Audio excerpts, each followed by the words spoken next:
Halo, kita bertemu kembali dalam pelajaran IPA kelas 4. Bagian-bagian tumbuhan dan fungsinya. Bersama saya, Pak Pram. Bagian-bagian tumbuhan. Secara umum, tumbuhan memiliki bagian-bagian yaitu akar, batang, daun,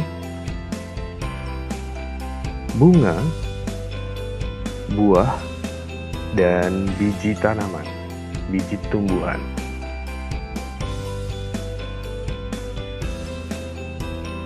Kita mulai dari akar.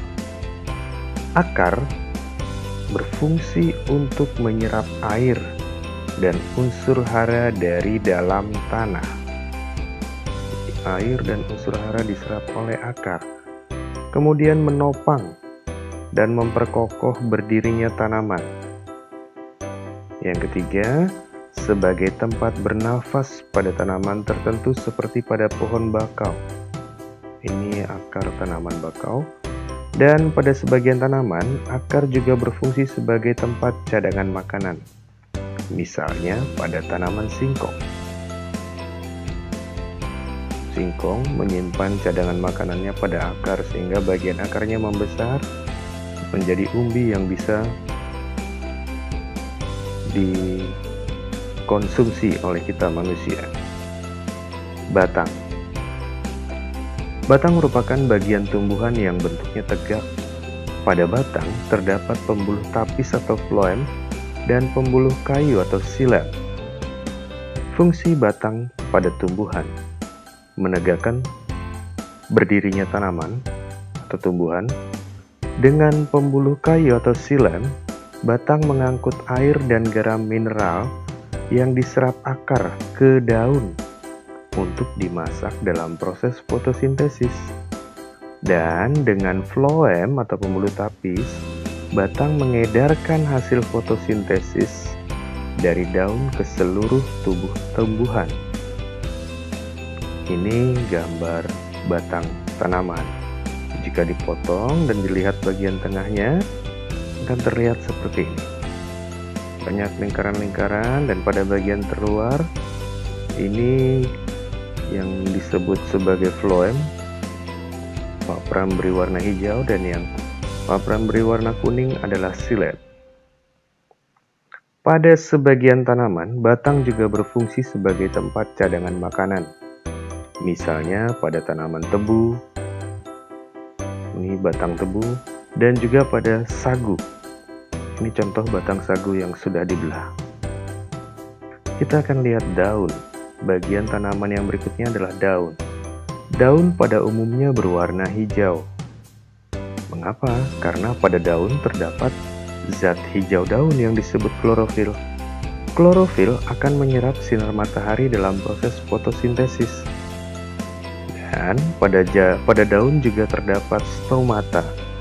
Untuk apa stomata? Stomata berfungsi paling utama adalah untuk tempat pertukaran gas, mengambil karbon dioksida dari atmosfer dan mengeluarkan oksigen sebagai hasil fotosintesis yang berguna bagi manusia dan hewan, atau dengan kata lain stomata ini tempat bernafasnya tumbuhan. Jadi jika disimpulkan, fungsi daun pada tumbuhan adalah sebagai tempat pernafasan pada tumbuhan lewat stomata, kemudian tempat terjadinya proses fotosintesis, yaitu proses pembuatan makanan dengan bantuan sinar matahari pada klorofil, dan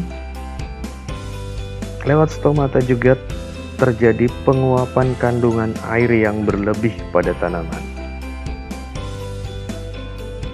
Jadi fungsi daun ada 3: tempat pernafasan pada tumbuhan, tempat terjadinya proses fotosintesis, dan tempat penguapan kandungan air yang berlebih pada tanaman. Kemudian kita lihat bagian bunga. Ini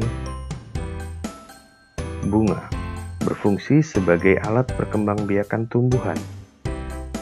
Pada bunga terdapat putik, alat kelamin betina. Ini gambar putik yang di sebelah sini. Pada bagian atasnya adalah kepala putik.